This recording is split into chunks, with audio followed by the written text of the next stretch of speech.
Hi, welcome to the Community College of Baltimore County School of Health Professions Admissions Office. My name is Ebony Thomas Butler and I work here in the admissions office to help you on a daily basis. Today we're going to go over how to complete your School of Health Professions application using the SHP School of Health Professions CAS application. Follow with me while we get this done. So I'm going to try to show you an easier way of logging in to see your CAS application. When you click on the CCBC homepage, that's www.ccbcmd.edu, you can find our School of Health Professions by clicking on, or pointing at rather, Programs and Courses, coming over to the nice smiling face here, and selecting School and Academic Departments. From there, you can scroll down to the School of Health Professions. Remember though, if you have friends or family who are interested in something else other than health professions, they can also come here for continuing education, math and science, or to get some assistance through our academic advisors through CCBC Pathways. I'm going to click on the School of Health Professions. From there, I would pick the program I'm interested in from this left menu. Now note that the CAS instructions I'm going to give you today on Part 1, Part 2, and possibly Part 3 of this series will be for all programs except for dental hygiene and physician assistant. They have a different CAS application with slightly different rules. I may address that later. I'm going to click on Medical Lab Technology. Now, from this here page, you can apply to the program here on the right side, or click on the admission packet. I do recommend very strongly that you look at any admission packet for your program that is available so that you have all the information you need to be competitive with the program. From here, I can review the CAS checklist, which are these items here, or I can go directly to the application. So I'm going to click on Step 2, Complete CCBC CAS Application, and go to the Applicant Portal. If you've been here before, this will look a little familiar, but then a little bit different. And that's because for the 2021 and 2022 school year, this is the correct platform. The other platform you're used to seeing is from last year's application cycle. So from here, I would log in with a username and a password. These are not your CCBC username and password. Before I get ahead of myself, let me mention that you do need to use either Mozilla Firefox or Chrome in order to access this and get full capability of this CAS application. I'm going to create a new account because why not? Some of you haven't done that yet. Your title area is where you would put in something like Mr., Ms., Mrs., or Dr., Reverend. I'm going to put in Mrs. right here.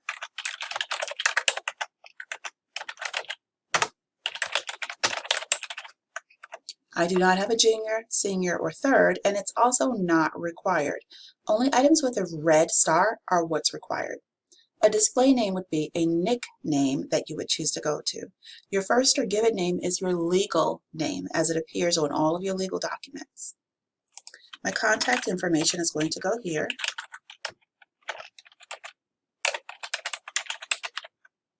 I'm going to confirm my email address.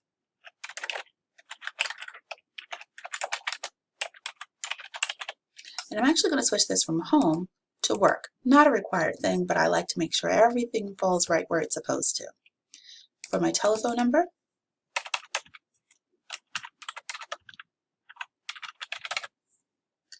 I personally do not want text and phone authorization, and here's the thing, we won't be texting you, so I don't need to add that in here.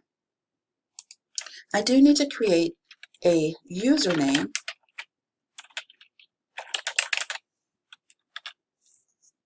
and a new password for here. So I'm going to do that, and then I'm going to scroll down. But first I want to show you that Create My Account is grayed out. That's because something at the top has not yet been completed. Now that I've completed and confirmed my password, I'm going to select the terms and conditions. I would recommend that you read this information before you click on the I agree to these terms. And I'm going to click create my account. So now my account is created, and what I will note for you is blue is something you can do. Those are action buttons. Green is something you have seen, something you've already done, and you should have a check mark consistently. So once you know, when do I plan to start the program? I'm going to select the term for which I would expect myself to start. Now this upcoming year, let's say this is for nursing, might be for spring or fall of 2022. I'm going to use spring because I have more availability for programs for me to show you. Now from there, I can scroll down and you'll see all of the CCBC registered nursing programs listed here, along with their campus, the start term, and the start year. Again, it's reiterated on this side so that you can kind of figure out what you're doing. If you're not sure, there's still online hybrid here and day information here as well. But if I scroll down past that, I'll get to the CCBC School of Health Professions, Allied Health Programs. These are anesthesia tech, computed tomography, LPN, histotechnology, mortuary science, and more. All of that information is here. I can select the programs I'm interested in by selecting the plus sign on the left. You'll notice, again, green is something you've seen, blue is something you can do. So I'm going to select a few of them here, just so I have a few things to show you. Oh, I clicked something. Oh, I did move my cursor. See? I'm learning with you. Oh, let me click this one. And I'm going to select a nursing one. And I want you to pay attention. If I select Essex Days Fall 2022 and Catonsville Days Spring, it will allow me to select both of them. That is because one starts in the fall and one starts in the spring. However, if I then try to select another spring program or another fall program, it tells me there's a conflict. I can only select one registered nursing program per start term. Start term being spring or fall of the same year. So I'd have to remove one of those and pick the one I really, really want. I'm going to remove, oh, I don't even have to remove it. It didn't even save it, so it's there. So now that I've done that, I'm going to hit the button Continue at the bottom.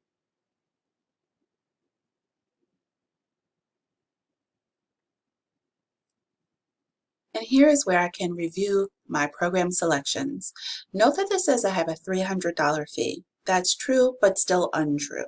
It's true because I selected 6 different programs, and at $50 a piece, $5, $10, $15, $20, $25, $30, $300, that's the total. But I don't have to select all of these or pay for all of these applications at the same time. I could complete one and pay for it today, complete the others and pay for them prior to their application deadlines. And for now, you'll note that nothing is complete and there's no applications ready for submission. I'm going to continue to my application. Before I end this video, I want to make sure I stress a few things to you. First and foremost, check status tab in the upper right hand corner is your friend. Check your status there often. You will note that your application for your program will start in progress. Once you've completed it and paid for the application, that in progress will switch to either complete or received. Received is what you normally get, but you might just see complete. Complete means that they've received your transcripts in addition to having received your application. You can also click on these once you have transcripts in the system. They will show that they've been received. If you have a program like veterinary technology that does require recommendations from different people, that information will show here once you have emailed the recommendation and you email through this system. It's not a separate piece. The next thing I want to show you is the question mark blue circle question mark at the top of your application on every single page. When you click on that question mark, it says email will respond ASAP. That is true. They won't respond on the weekends, but they will even respond to you in the dead winter cold, in the snow, if they're snowed in, or if unfortunately there's another COVID issue. They have this access remotely and in person. There's also a help center to help walk you through some of the sticky parts of the application. Feel free to click on it. It'll open up in a separate tab. The next thing I want to show you is the notifications. Now before I do that, I'm going to click on my application because notifications also show up on the left. You may receive them as an email as well, but you may not. I have one notification. Here's the little bell, and I could click on that and it would show me what my notification is. It says, welcome to the SHP CAS application. Thank you. Notice that one went away because I checked it. Please check your notifications often. Use your check status. It'll let you know if our office has received your application, and we receive applications when they are verified. It will also show you what transcripts have been received on your part. I'm going to skip personal information and go directly to academic history, just because I want to get a few things in before my 15 minutes is up. Colleges attended is the first section. Take your time and read here. When you're ready to submit your transcripts and enter your coursework, and you must enter all U.S. colleges that you attended. CCBC does not require you to send your CLEP, AP scores, or international academic evaluations to this CAS. Those things get sent directly to CCBC, and in time frames when we are short of time, you can send them directly to my office, and we will refer them back to the registrar's office on your behalf. I did mention there's a few differences. So if you're applying to the dental hygiene program, you will be required to send your CLEP, your AP, and your international evaluation to the ADIA DHCAS application. Now, here I would add a college or a university that I've attended. What college did you attend? When you start to type in the name of the college, you'll note that several colleges come up. I can see the college that I want to choose right here, Morgan State University.